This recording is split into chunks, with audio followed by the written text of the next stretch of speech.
21वीं राष्ट्रीय राइफल्स के कमांडिंग ऑफिसर शहीद कर्नल आशुतोष को राजकीय सम्मान के साथ किया गया अंतिम संस्कार। कर्नल आशुतोष जम्मू कश्मीर के हंदवाड़ा में मुठभेड़ के दौरान हुए थे शहीद।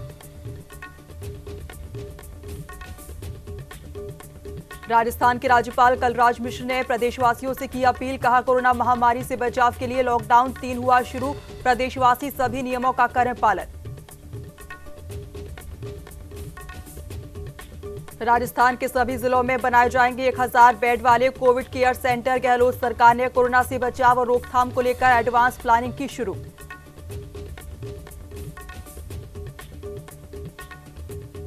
जयपुर पुलिस कमिश्नरेट परिसर में कोरोना वॉरियर्स को किया गया इम्यूनिटी सीरप वितरित। एडिशनल पुलिस कमिश्नर ने दी जानकारी, कहा सीरप से पुलिसकर्मियों की बढ़ेगी इम्यूनिटी।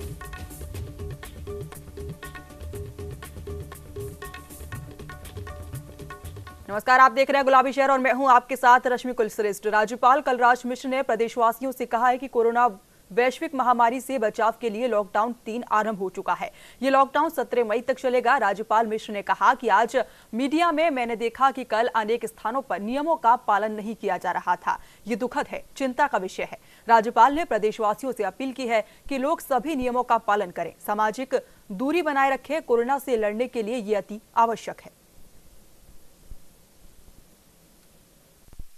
लॉकडाउन 3 आरंभ हो गया है।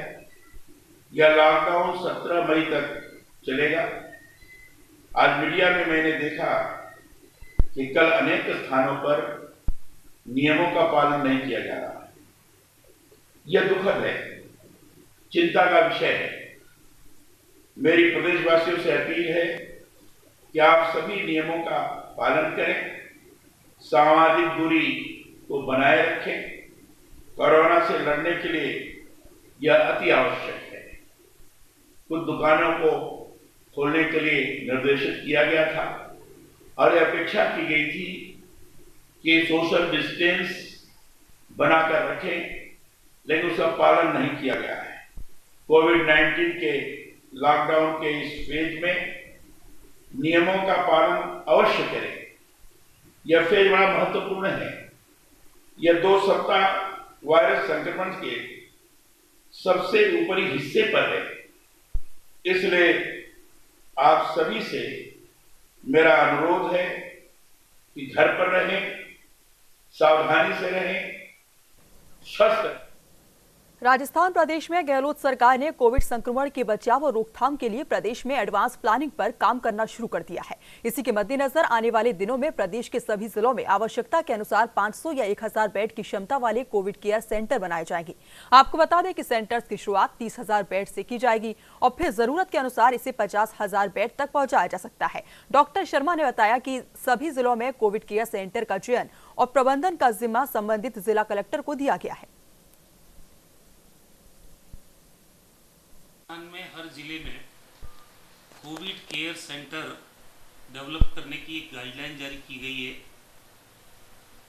ये छोटे जिलों में 500 से लेके जितनी रिक्वायरमेंट होगी उतनी ज़रूरत के मुताबिक बढ़ाई जा सकती है इसमें सेंटर्स में बेड की संख्या, लेकिन बड़े ज़िलों में 1000 और उससे ज़्यादा भी। तो शुरुआती दौर में राजस्थान में 30,000 बेड और बाद में इसको 50,000 तक बढ़ाया जा सकता है। इन सुविधाओं के साथ कोविड केयर सेंटर्स हर जिले में स्थापित करने का एक विस्तृत गाइडलाइन चिकित्सा विभाग के द्वारा जारी की गई है। उसमें क्योंकि अभी आप देख रहे हैं कि एसिम्टोमेटिक केसेस ज़्यादा आ रहे हैं, 70% से ज़्यादा एसिम्टोमेटिक केसेस आ रहे हैं। ऐसे केसेस जो एसिम्टोमेटिक हैं उनको रखा जा सकता है, जो माइल्ड सिम्टोमेटिक हैं उनको रखा जा सकता है, या सस्पेक्टेड केसेस को रखा जा सकता है। जम्मू कश्मीर के हंदवाड़ा में आतंकवादियों से लोहा लेते हुए मुठभेड़ में शहीद हुए सेना की 21 राष्ट्रीय राइफल्स आरआर के कमांडिंग ऑफिसर कर्नल आशुतोष को जयपुर के मिलिट्री स्टेशन में अंतिम विदाई दी गई और पुरानी चुंगी स्थित शमशान घाट पर राजकीय सम्मान से अंतिम संस्कार किया गया।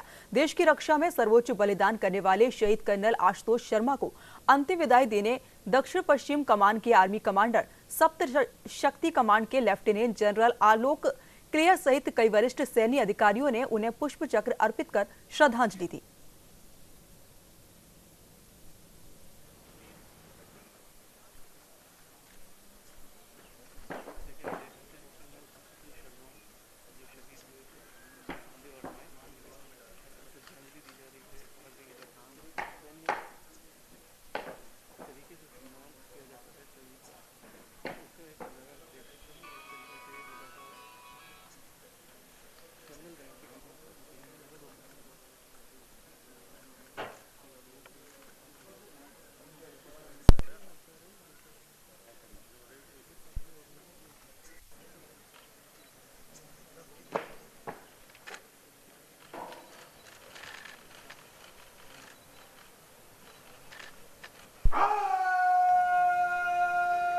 तो आपको बता दें कि राजस्थान के मुख्यमंत्री अशोक गहलोत ने भी यहां पर पुष्प चक्र अर्पित किए।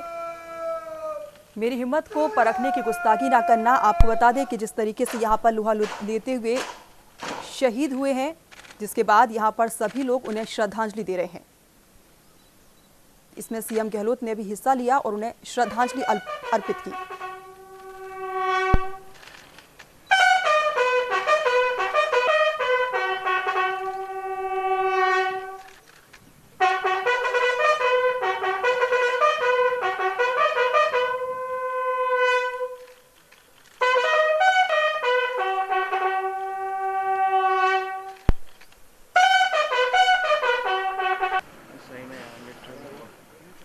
के लिए कुर्बानी दी है,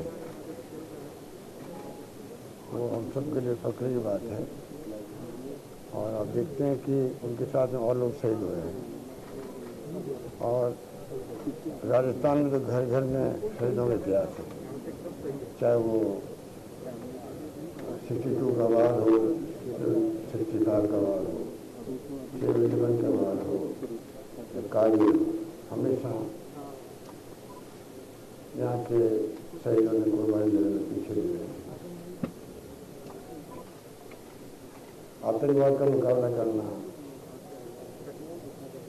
हम सबका फर्ज है।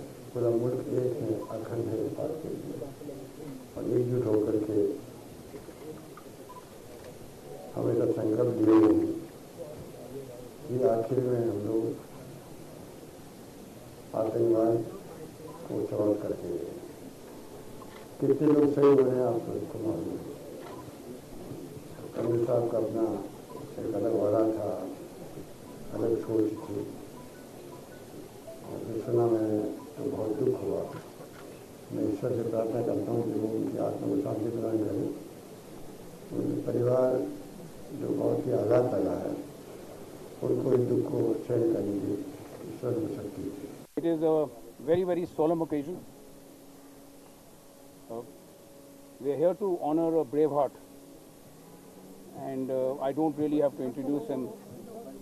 Today the whole country and possibly the world knows Ashutosh Sharma, his gallantry and his bravery.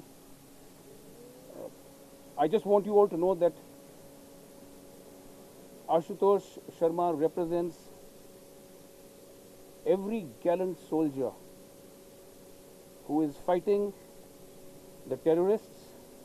He's fighting for the state, he's fighting for the country, and he's fighting for the honor of his army. Ashutosh represents every such soldier who is in operations. And we are here to honor him.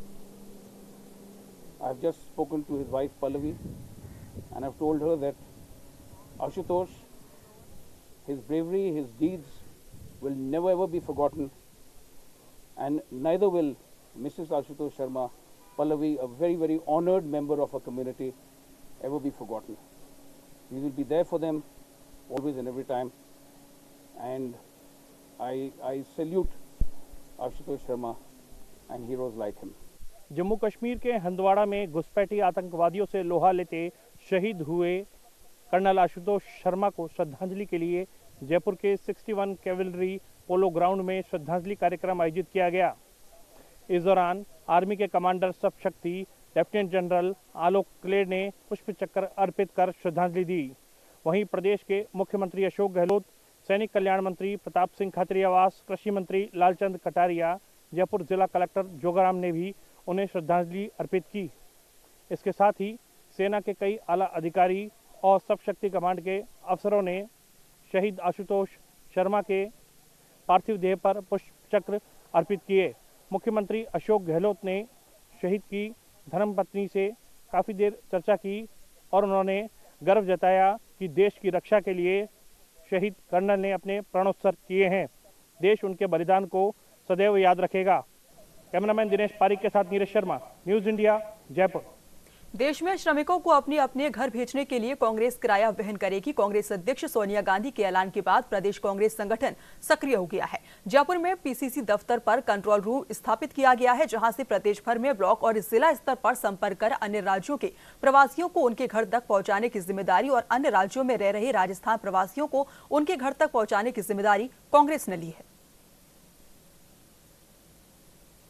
माननीय प्रदेश कांग्रेस अध्यक्ष सचिन पायलट जी के कहे अनुसार प्रदेश कांग्रेस कार्यालय में एक control room स्थापित किया गया है, जिसके तहत अप्रवासी श्रमिक और अन्य छात्रगण या और भी जो लोग वहाँ फंसे हुए हैं उनका विस्तृत विवरण हम यहाँ इकट्ठा कर रहे हैं और यहाँ पे टेलीफोन नंबर जारी कर दिए गए, वो संपर्क बराबर हमारे से कर रहे हैं। हम उनकी जानकारी एकत्रित करके और हाईकमान को भेजेंगे।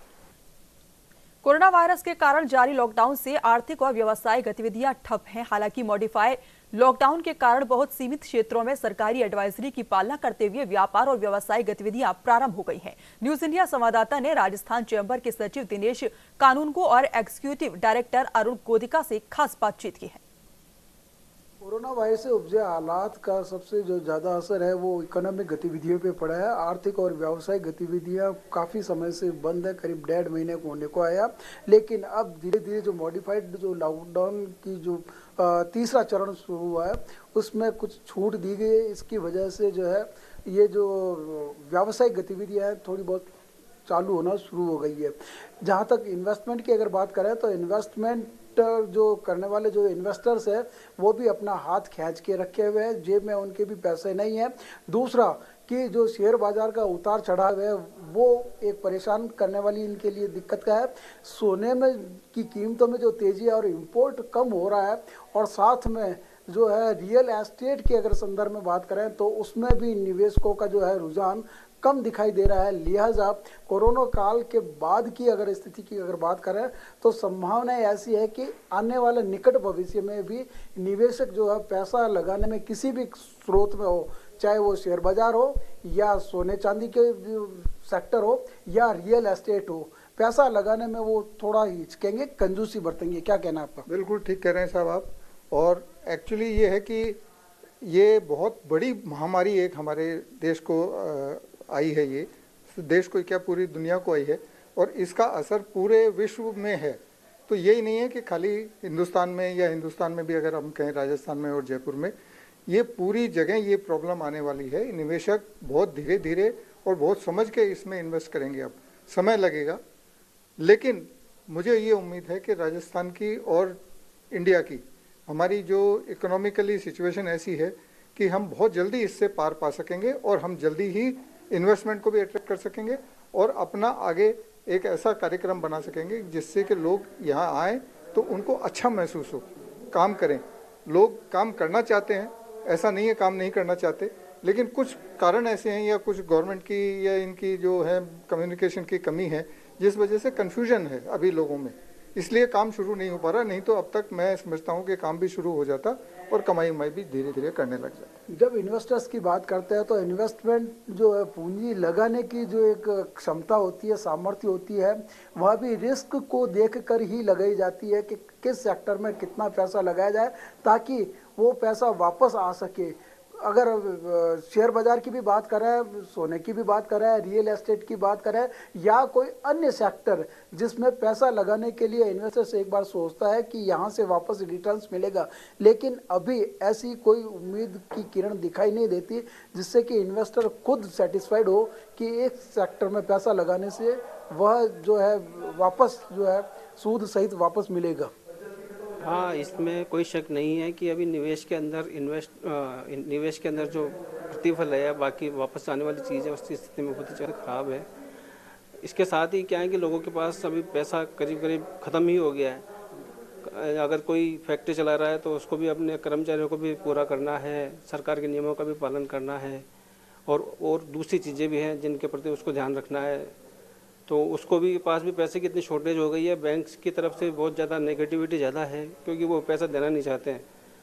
और अगर कोई मोरेटोरियम कर रहे हैं तो उसके अंदर भी इतना ज़्यादा है कि वो बेचारा जो इन्वेस्ट करने वाला है, जो बिजनेस वाला है, वो ये सोचने लग जाता है कि भाई इससे बढ़िया है कि मैं इसको ख़त्म ही कर दूँ तो कम से कम ये आगे मेरे को लोड तो नहीं पड़ेगा। तो कुल मिलाकर के अगर बात करें कि कोरोना वायरस से जो ये हालात है और ख़ास करके देश और दुनिया की इकोनॉमी पर जो इसका असर पड़ा है, इससे हर इन्वेस्टर एक बार जो है चिंतित हो गया, परेशान हो गया है कि उसका पैसा कहीं जो है डूब न जाए, इसलिए वह एक बार इन्वेस्ट करने से पहले 10 बार सोचता है। कैमरा पर्सन केदार शर्मा के साथ रमेश पुरोहित, न्यूज़ इंडिया, जयपुर।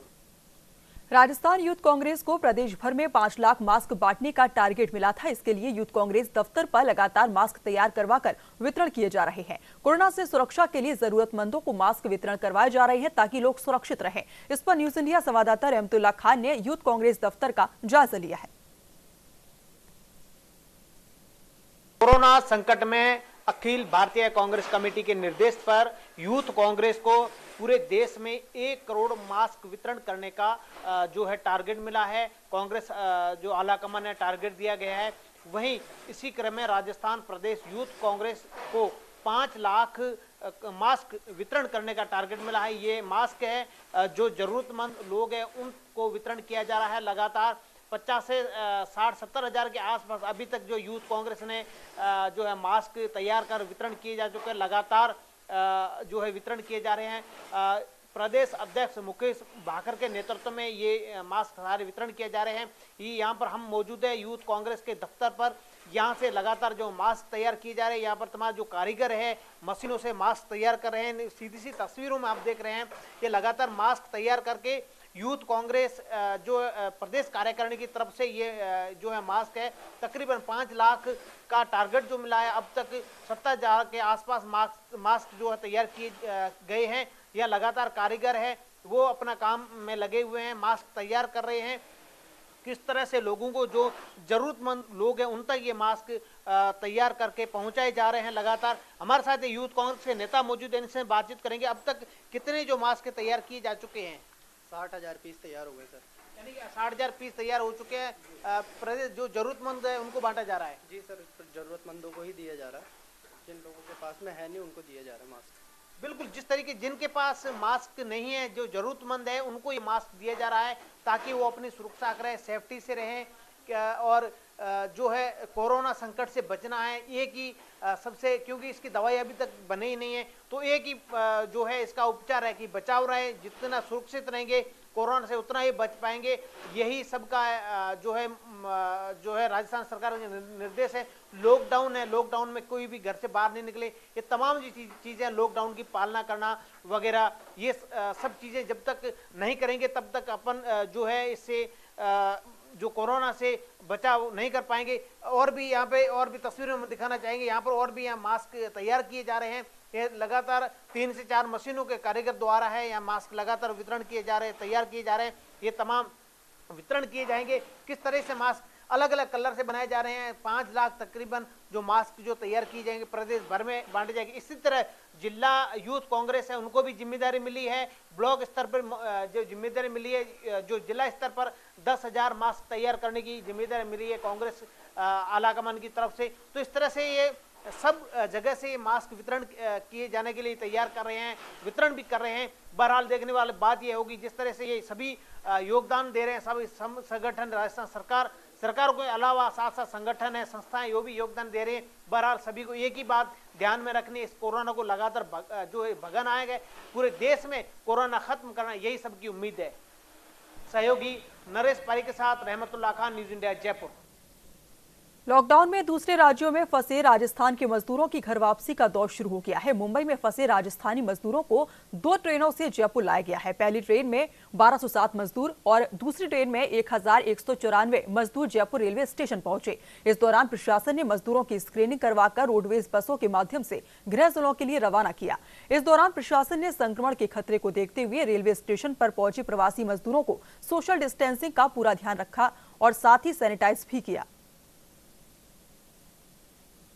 आज ये मुंबई से लगभग 1200 प्रवासी जो कि राजस्थान के विभिन्न जिलों में रहते हैं उनको लेके ये ट्रेन आई है। इससे पहले भी सुबह एक ट्रेन आई थी जिसमें 1200 राजस्थान के अलग अलग जिलों में रहने वाले प्रवासी लोग आए थे, जिनको कि जिला प्रशासन, रेलवे के सहयोग से और रोडवेज के सहयोग से उनको अलग अलग जिलों में भेजा गया है। अलग अलग जिलों में जाने के लिए बाहर बसें लगाई गई हैं। लगभग 30 बसें सुबह लगाई गई थी, 40 बसें अभी लगाई गई हैं, ताकि वो कोविड-19 के जो दिशा निर्देश है उसकी भी पालना कर सकें, दूरी मेंटेन कर सकें। तो बसों में लगभग एक बस में 30 जनों को ही भेजा जा रहा है, जबकि 60 जनों का स्पेस उस बस में होता है।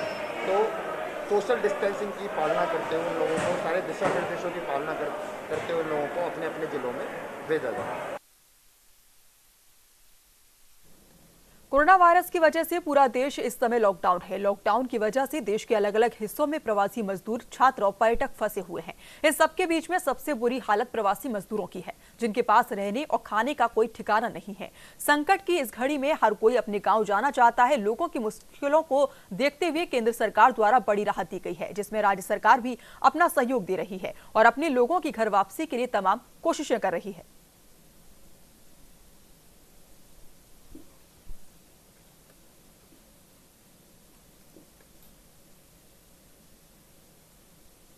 कोरोना के खिलाफ लड़ाई में जुटे कोरोना वॉरियर्स की मदद को संस्थाएं आगे आ रही हैं। इसी कड़ी में मंगलवार को जयपुर की एक निजी कंपनी ने कोरोना वॉरियर्स को इम्यूनिटी सिरप वितरित किया है। जयपुर पुलिस कमिश्नरेट परिसर में Jaipur police commissioner Anand Shrivastava, additional police commissioner Ashok Kumar Gupta और अजय पाल लामा ने पुलिसकर्मियों को सिरप वितरित किए हैं। Additional police commissioner Ashok Kumar Gupta ने कहा कि कंपनी की ओर से पुलिसकर्मियों के लिए इम्यूनिटी बढ़ाने का सिरप मुहैया कराया गया है, जो कोरोना संक्रमण के दौर में शहर में तैनात पुलिसकर्मियों के लिए स्वास्थ्य के लिए कारगर साबित होगा।